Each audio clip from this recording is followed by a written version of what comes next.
Hindi lamang pala kailangan nating mag-aral sa paaralan upang maging successful ang ating temporal life, ang ating temporal na buhay.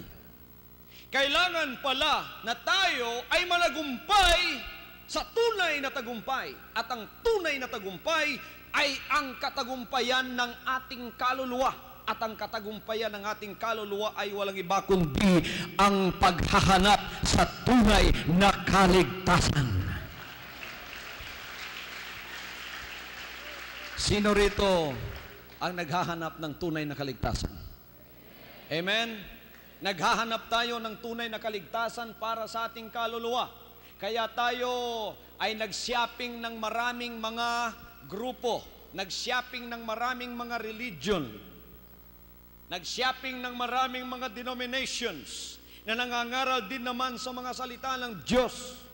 But our quest for real salvation for our soul many times have ended in a frustration and failure, because it cannot be denied that denomination and religion cannot save a soul.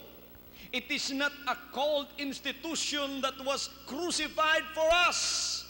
It's not religion and denomination that was crucified for us and shed its blood for us.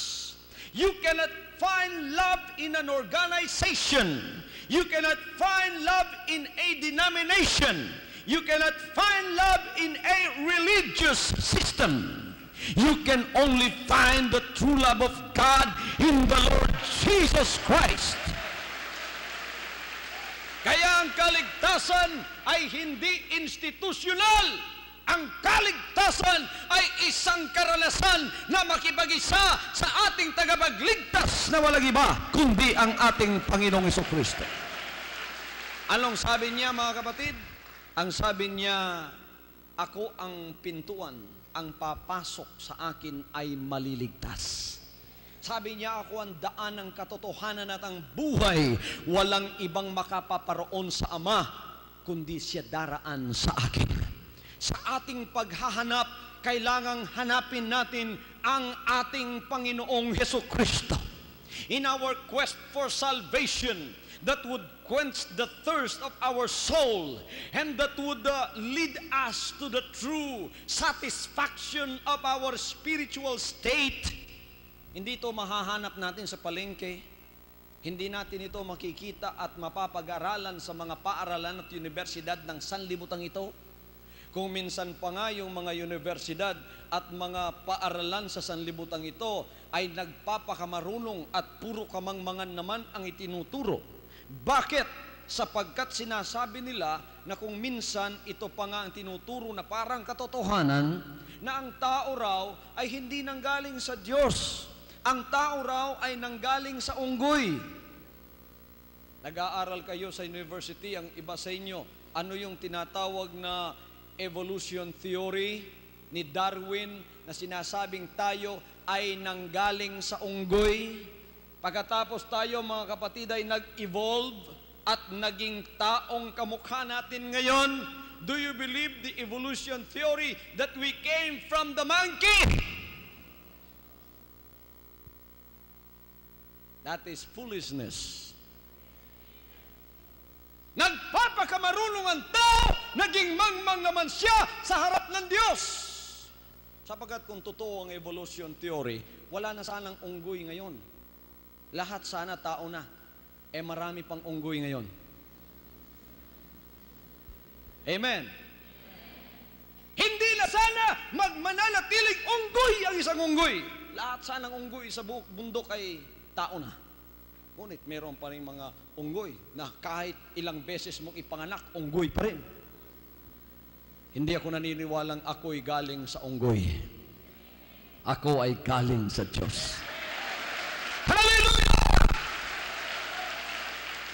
Hallelujah! Kaya hindi natin mapag-aaralan sa mga universidad at mga kolehiyo yan. Kung minsan, kamangmangan pa nga ang itinuturo sa mga paaralang yan.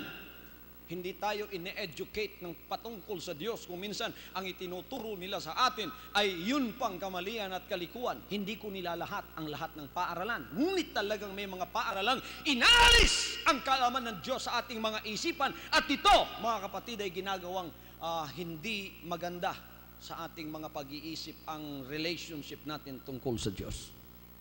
Kaya naririto kayo dito sa pag-aaral natin sa salita ng Diyos. God gave us 6 days to work. One day He has given us to rest and to come and worship Him and listen to His words. The words that will give us eternal life. Hallelujah. Jesus Christ said in John chapter 5 verse 39, search the scriptures, for in them you think you have eternal life, and they are they which testifies of me. Saliksikin ninyong banal na kasulatan, sapagkat nananampalataya kayo sa pamamagitan nila ay makakatagpo kayo ng buhay na walang hanggan. At ang mga kasulatang ito ang siyang nagpapatotoo tungkol sa akin, sabi ng Panginoon. Kaya tayo nananaliksik ng mga banal na kasulatan. Sinasaliksik natin ang mga salita ng Diyos, sapagkat ang mga salitang ito ay hindi salita ng tao. Yan ay salita sa katunayan ng ating Panginoon. Kaya sinasaliksik natin ang mga salitang yan, sapagkat naririyan ang ating buhay na walang hanggan.